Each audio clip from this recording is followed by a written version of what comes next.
क्योंकि जो चीजें आप रिसर्च करके मेरे को दोगे, जो इकोनॉमी आप मुझे दोगे, तभी तो मैं राफेल खरीदूंगा या बनाऊंगा। So pivot is you are the bigger soldiers.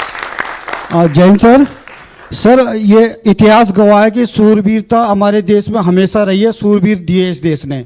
अगर थोड़ी बहुत कभी कमी रही तो साजो सामान में और पॉलिटिकल विल में रही है, जो अभी पूरी हो गई। लेकिन दुख की बात यह है कि आज सेना के मुद्दों का जो पॉलिटिकरण हो रहा है वो सही नहीं हो रहा। अभी एक वाक्य चल रहा है कि जो उचित समझो वो करो को नेगेटिव रूप में लिया जाता। आप इसको किस रूप में देखते हैं सर?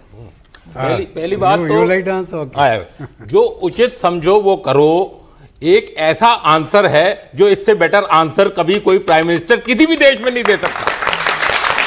क्योंकि ग्राउंड पे क्या हो रहा है आपको ये नहीं पता। आपको कुछ पता है, 4 टैंक ऊपर आ रहे थे, चीन के 4 टैंक ऊपर आ रहे थे ना, पीछे 800 और खड़े थे।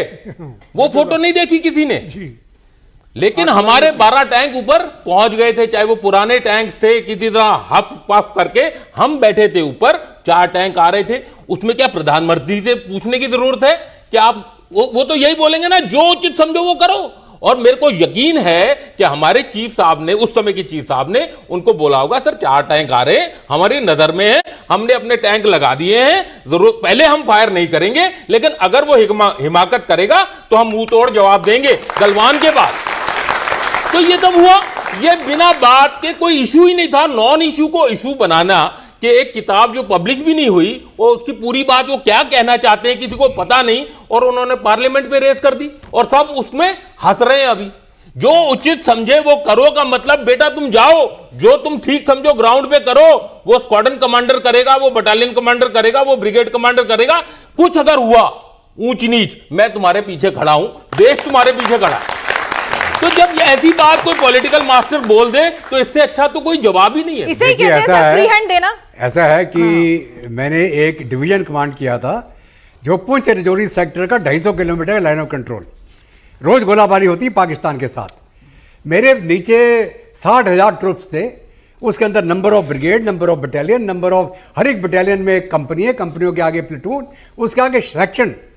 तो मेरा हुक्म मेरे डिवीजन को था कि इंश्योर करे दुश्मन ना आ पाए हमारे इलाके में, आपके ऊपर हमला ना कर पाए, हमला करे तो मुंह तोड़ जवाब देना है। और फाइनल मेरा हुक्म, मेरे हर एक डिवीजन के जवान को गोली चलाने का हुक्म है इन सेल्फ डिफेंस, पूछने की जरूरत नहीं है। तो क्या मैं प्रधानमंत्री से पूछता? मेरे डिवीजन में जब भी कुछ होता था मेरे जो नीचे की कंपनी बटालियन वो लड़ते थे, मेरे को लड़ने की जरूरत नहीं पड़ती थी। प्रधानमंत्री थोड़ी लड़ता फौज की लड़ाई। अगर प्रधानमंत्री ने मुझे बोल दिया अरे जनरल साहब आप वो करें जो आप उचित समझते हैं, लड़ाई तो मैंने करनी है ना, लड़ाई करना मेरे को आता है कि मैं प्रधानमंत्री से पूछूंगा सर मैं गोली कैसे चलाऊंगा? तो मेरा कहने का मतलब ये है, ये तमाशा जो दिखाया जा रहा है पार्लियामेंट के अंदर बहुत शर्मनाक है। फौज बहुत तगड़ी है हमारी, हमारे जो जवान हैं, हमारे अफसर हैं, जो नीचे बटालियन कमांडर है, कंपनी कमांडर हैं, वो दुश्मन को हिलने नहीं देते। ठीक है ना? तो किसी को शक नहीं होना चाहिए, पूरी भारत में किसी को शक नहीं होना चाहिए। जो उचित समझो वो करो, इससे बड़ी छूट आपको क्या मिल सकती है?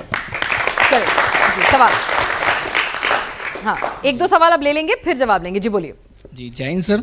सर मेरा ये सवाल है कि अभी रिसेंटली पाकिस्तान के एक एयरक्राफ्ट ने जो है हमारे राफेल को हिट किया था, तो किसने बताया आपको? किसने बताया? किसने बताया? इसे कहते हैं फॉल्स पाकिस्तान नैरेटिव। मीडिया ने बताया, राहुल गांधी जी ने बताया। आप बोलो आप बोलो आप बोलो। किसने बताया बेटा? बोलो बेटा, परेड में देखा कोई था। बात नहीं। तो उसमें बताया था कि अभी राफेल ने हमारे जो इंडिया का राफेल उसको हिट किया था पाकिस्तान के राफेल ने, पर उसके मजबूती में हमारा जो इंडिया का जो एयरक्राफ्ट सिस्टम है वो कितना मजबूत है, ताकि दोबारा अगर मुठभेड़ होती है हमारी इंडिया की और पाकिस्तान की तो उसमें हम कैसे उसको डिफेंस करेंगे? मुझे सर ये चलिए हमारा एयर डिफेंस कितना मजबूत है, पहले तो आपकी जो जानकारी है उसको दुरुस्त करवाएंगे। हाँ ठीक है, पीछे सवाल। ये यू टेक ऑन, आप बताना।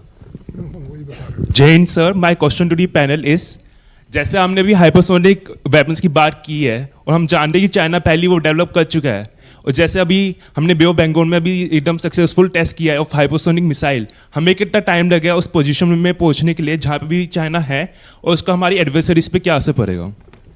ठीक है, और सवाल किसका है? आपका। ठीक है, एक बार इनका भी सवाल लेते हैं फिर बात करते हैं।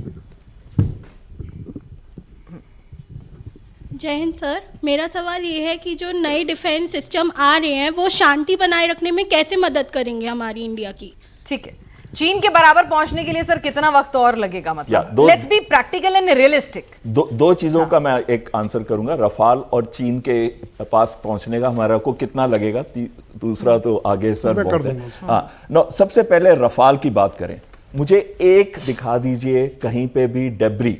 आज है सोशल मीडिया का जमाना, आज है कि जैसे ही कोई जहाज गिरता है उसकी वीडियो पहले अपलोड हो गए होते हैं और बाद में लोग पूछते हैं और सब अपनी फोटो खिंचा रहे होते हैं। ये नहीं उसकी मदद करे किसी की, वहां पे फोटो खिंचाने में लगे रहते हैं, वीडियो बनाने में। बनता है ना।